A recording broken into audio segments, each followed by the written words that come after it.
Hello, welcome back, everybody, to another year of the Sunday Podcast.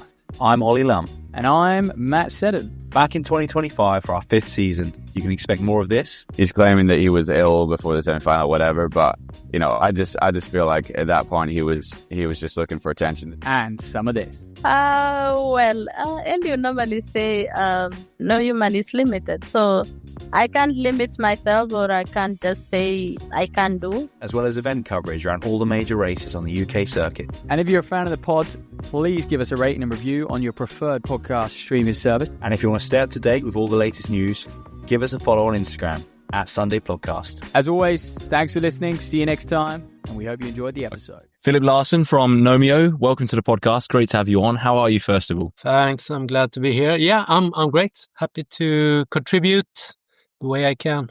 Yeah, excellent. And look, we want to obviously chat all about Nomio, all kind of the product and the journey since you kind of started it. But can you tell us a bit about what you were doing before Nomio, if you like, and then I guess into how you first founded the product and the brand? Yeah. So I'm still an associate professor at the Swedish School of Sport and Health Science in Stockholm, Sweden. So that's where we do the studies, or where we have done the studies. And so I'm a muscle physiologist. That's my background. So I've been very interested in mitochondrial function. So everybody knows that mitochondria are the powerhouse of the cell.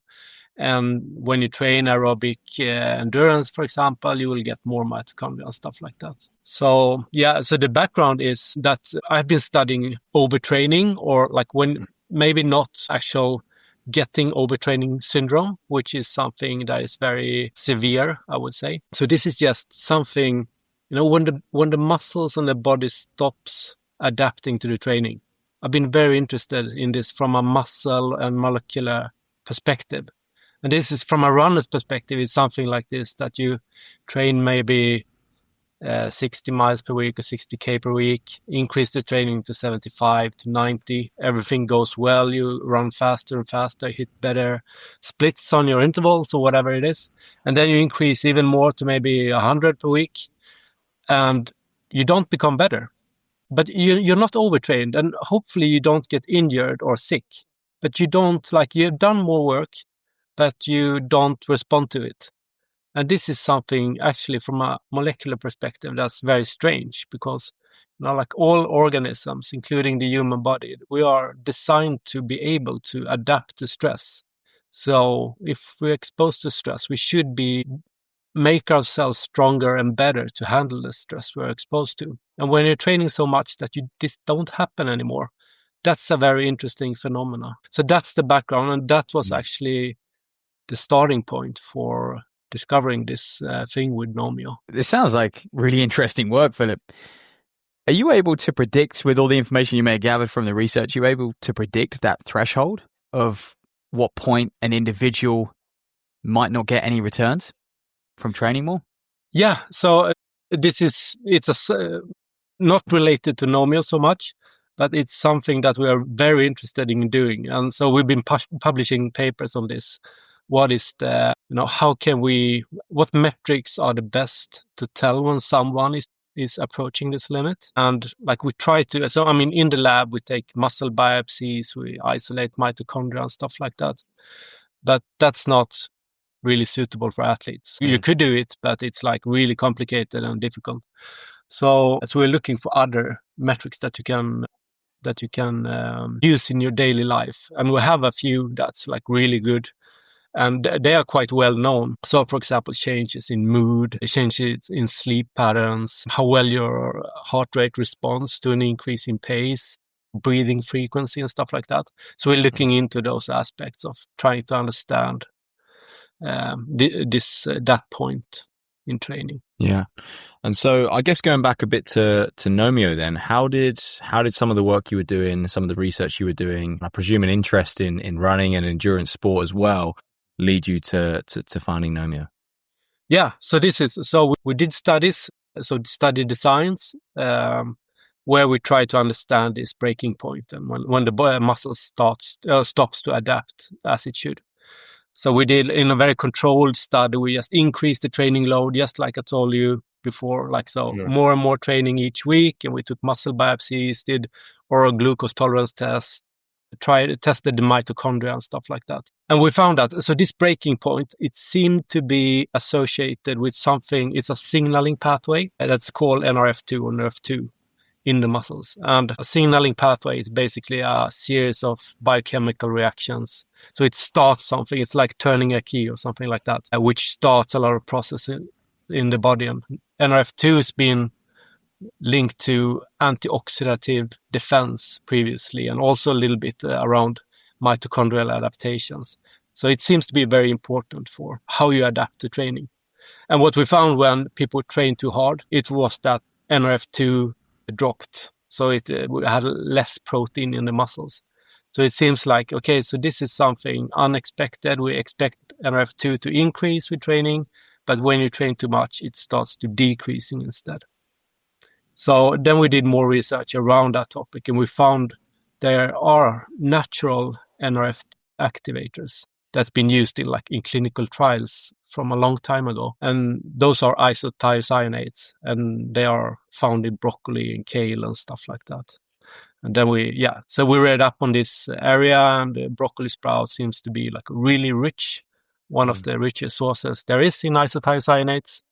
So we decided, okay, what will happen if we train someone really hard and we give them isothiocyanates? So that's the first study that we did. And we found like really, really interesting results. So it was a crazy hard protocol with basically, VO2 max intervals every day for 1 week.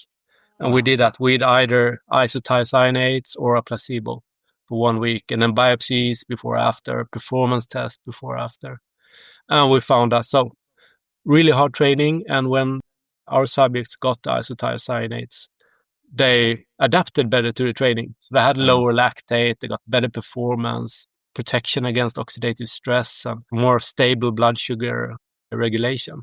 So everything indicated that, okay, so the body is able to tolerate harder training when we give this NRF2 activator. It's able to... Go on, Filip, finish. No, yeah. So this is, that was the starting point for, and this was very experimental in the lab with the first version of, broccoli sprouts that we made in the university kitchen, froze it in -80, was really unstable and tricky. So we didn't really think of it as something like a commercial product. It was just a way of solving this, giving broccoli sprouts.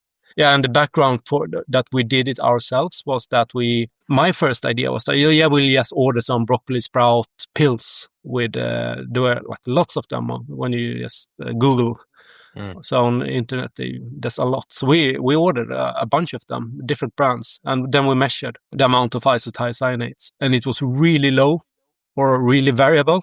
So we couldn't trust it. So we thought, okay, let's do fresh broccoli sprouts, make a smoothie, keep it stable. So that's the way forward for us. And then how do you go from that to where you are now, packaged up in these lovely little shots? There must have been quite a long period of time where you were experimenting with the amount of broccoli sprouts that you needed to mash up, and for people, people needed to consume in order to get those best effects. Yeah, so it was a lot of trial and error.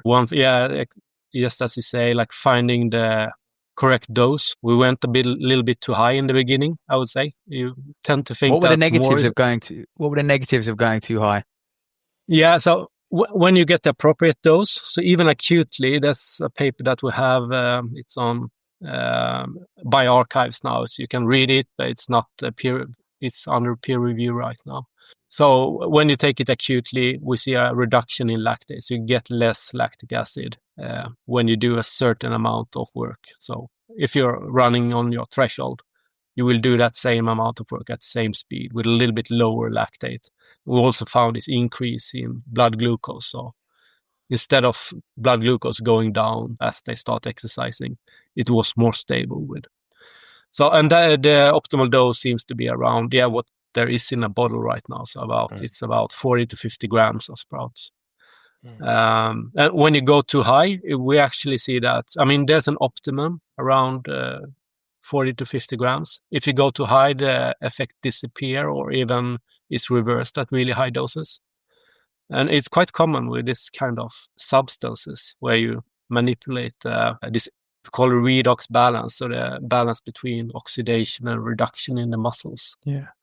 Can I just ask, in terms of some of the, I guess, the research around the product and stuff, like what sort of sample are you using in terms of the level of the athletes? So do you use athletes from kind of like a recreational level all the way to elite, or are you focusing particularly on kind of one level or the other? So yeah, in the first training study we did, we used recreational athletes. So they were not elite athletes by any means. But problem is, if you take someone who's not accustomed to training, you will have this like big training effect just by starting to do intervals and stuff like that. You will see a big increase.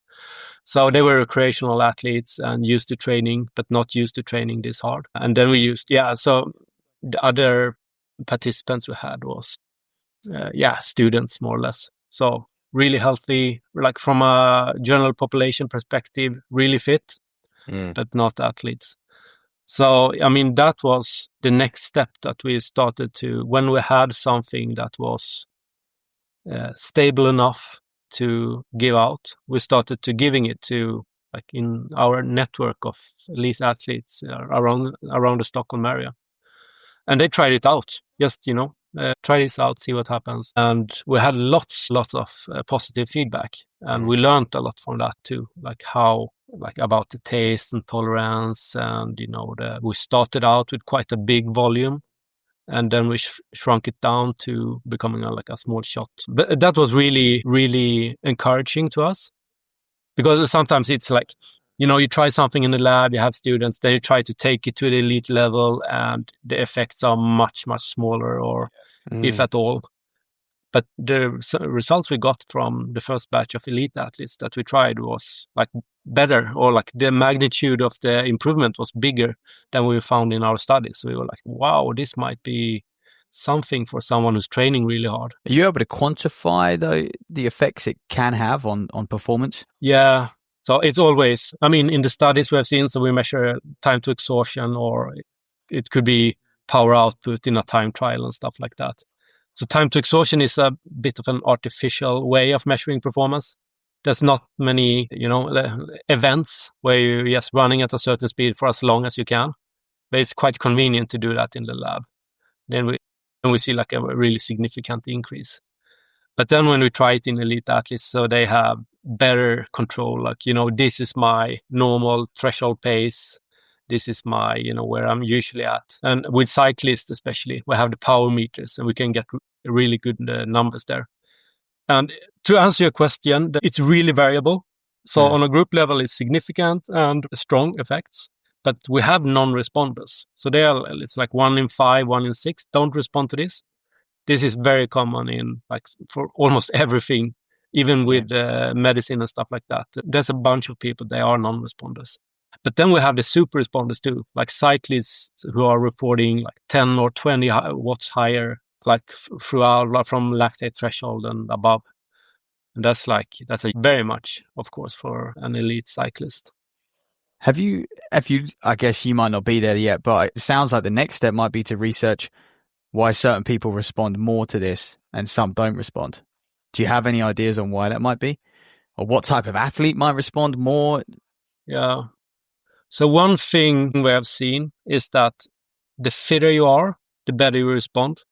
So we try this in in untrained people and just give it without any additional training. And the effects are like much, much smaller. There are effects, but they are like really small and almost non-significant. But then when you go to recreational athletes, we see the effects that we published in the studies. And with the elites, it's much bigger. So it seems to be, related to your fitness level. And it makes sense a little bit, because we think that, okay, so this compound, it targets a pathway in the muscles that's stressed. When you are training hard, you get lots of oxidative stress. The body needs to handle that. And then the body gets a little bit of help when you drink these isothiocyanates. So I would say that the harder you train and the fitter you are, the better you respond. But then, again, we have, like, even within elite athletes, it seems like some people respond, like they don't respond, so they're non-responders. And it's hard. I don't know why that is actually. Yeah.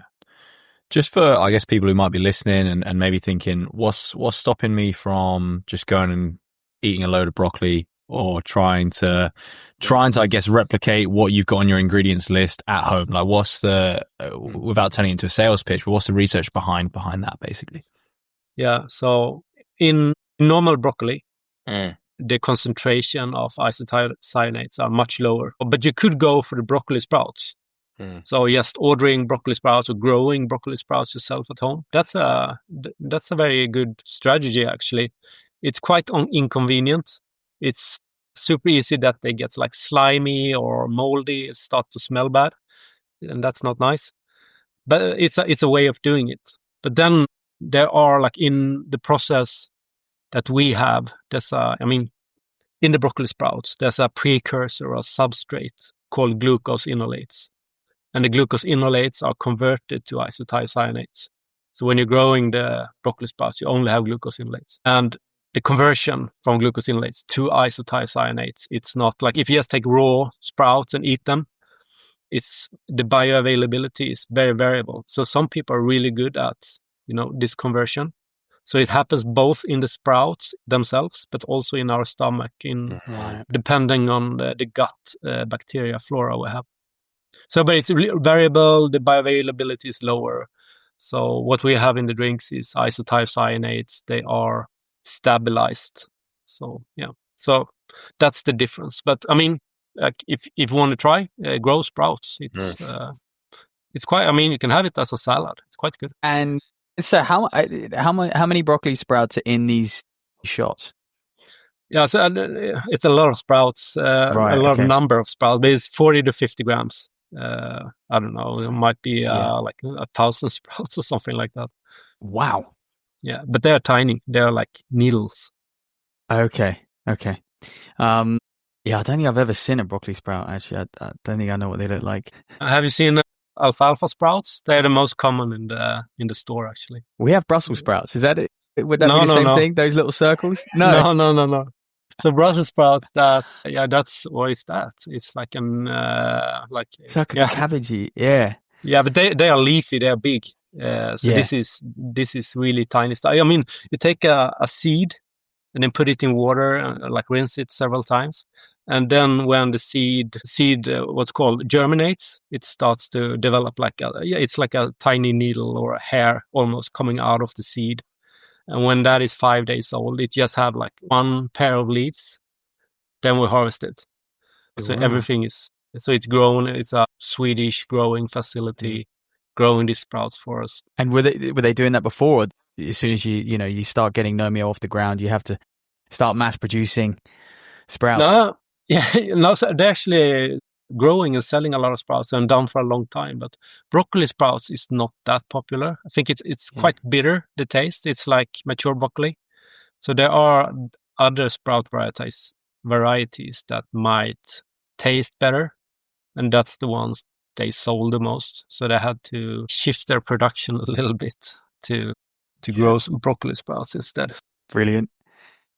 Yeah, things like this are not, I guess, the first kind of like natural, if you like, supplement or performance enhancer, if you like.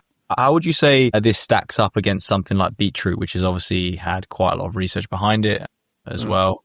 Obviously, Andy Jones in the UK doing a lot of that stuff. Is there a way you can, like Matt said before, like quantify the change in relation to a product like that or something like bicarb maybe?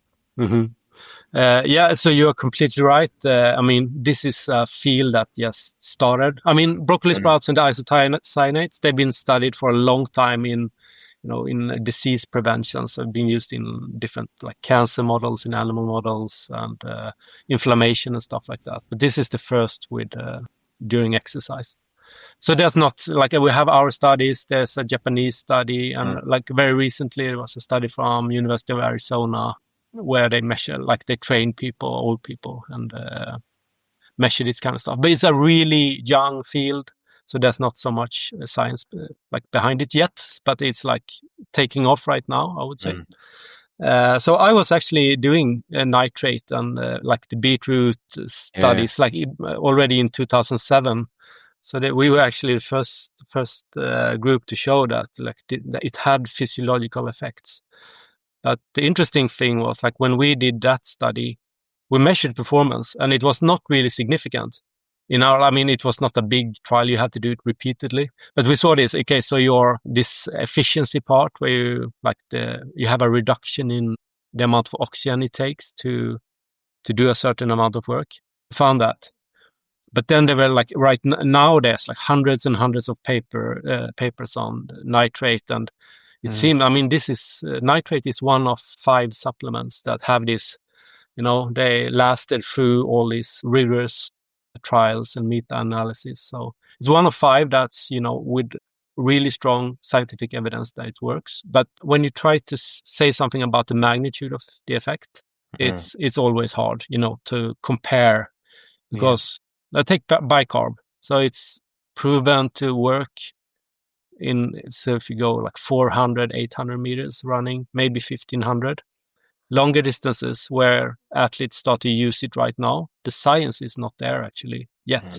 It doesn't say that the science isn't there, doesn't mean that it doesn't work, just that it hasn't been done and tested in this way yet. Yeah, and with nitrate, it seems to be the effect is bigger when you're slightly less trained. And if you're really elite, there seems to be quite a lot of non-responders. It's almost non-significant effects.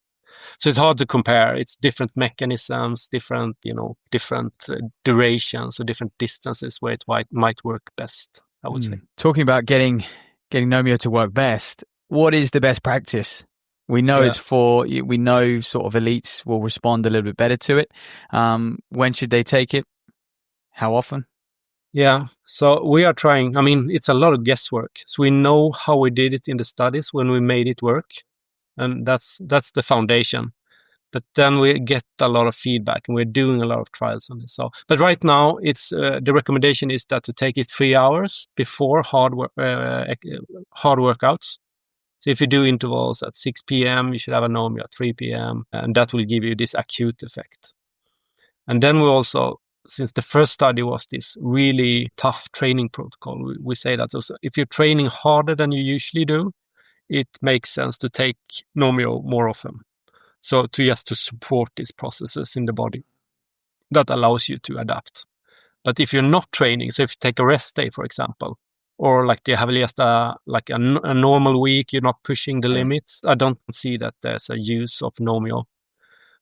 And the same is for if you're not training, you're just a student, you're healthy, you don't train, you just go to classes, you don't need Nomio. But then again, if you're sick, so there's been studies on smokers, on people that are exposed to smog in city air.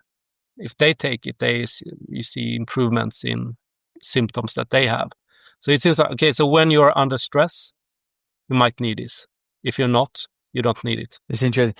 And typically, when I was reading up on sort of best practice, where to take this, I think you guys quantified it as anywhere between sort of 2 and 8 millimoles of lactate in the blood. Sort of when you're in that range, then it's probably going to have its best effect. Mm-hmm. Would you agree with that? And then above that, not so much, and below, obviously, not so much. Not really. So I would say that we see a reduction in lactate. So if you go between 2 and 8 millimoles, I would say for a competitive runner, that is something like marathon pace up to maybe 5,000 meter pace. Mm. And this is where lactate is almost steady state or slightly increasing throughout. And this is the intensities where we see a lactate reduction. But then if you go to max effort, so say that you do run 800 meters, then the ability to produce lactate is really important actually. But we don't see a reduction in max lactate. So if you run 800 meters, take Nomio before or don't, we don't expect a change that you have lower lactate when you take a Nomio.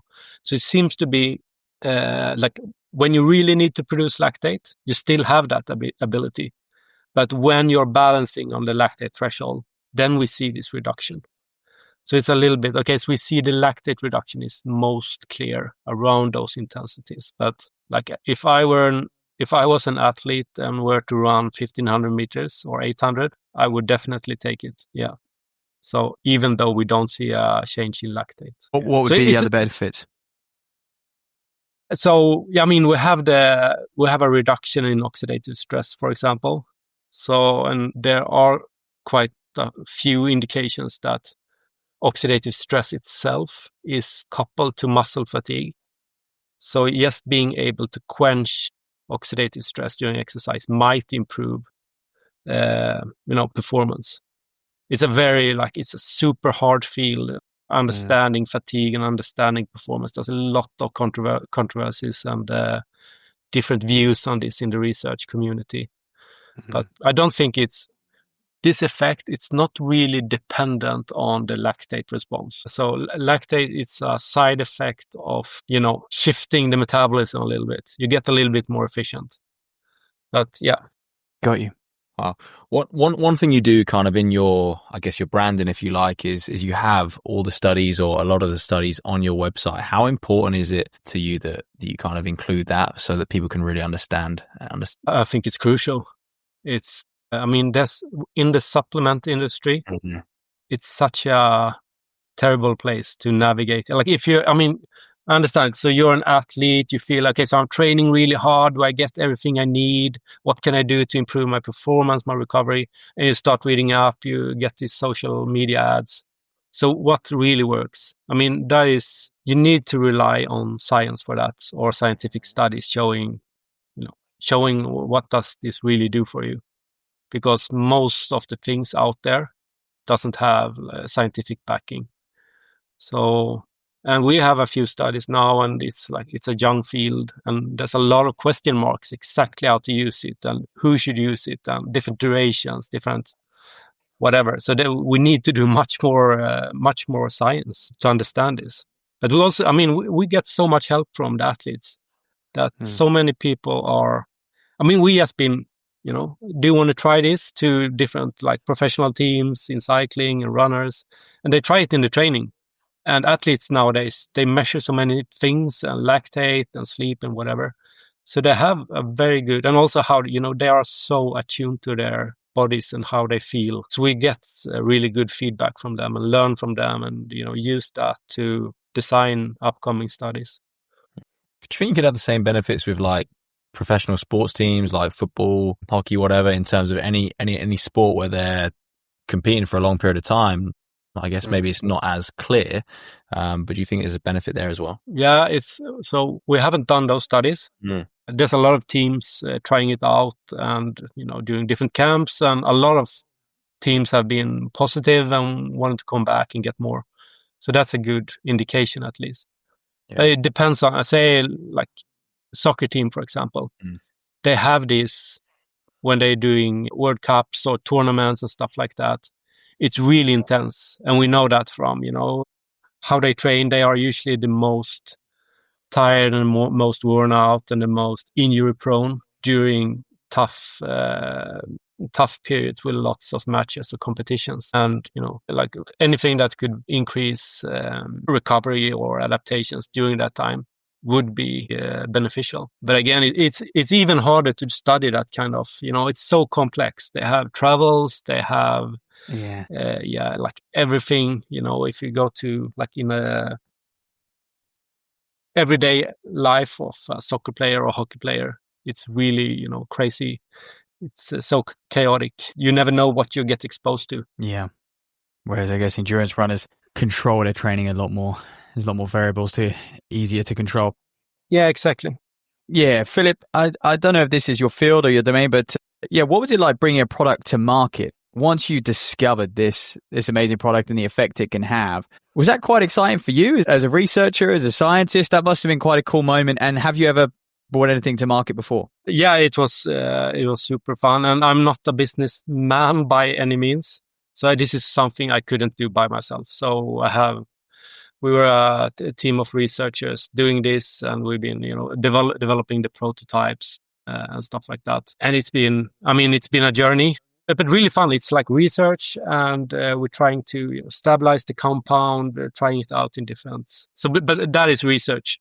But then, bringing it to market and setting up a company, we got help from that. So we found a bunch of really experienced entrepreneurs that helped us doing this, and it's been crazy to watch little bit from the sideline or from a research perspective. And I think it's even more fun now to watch sports because I know, okay, this one is taking Nomio, she's taking Nomio. It's really so, yeah, it's super fun. Yeah.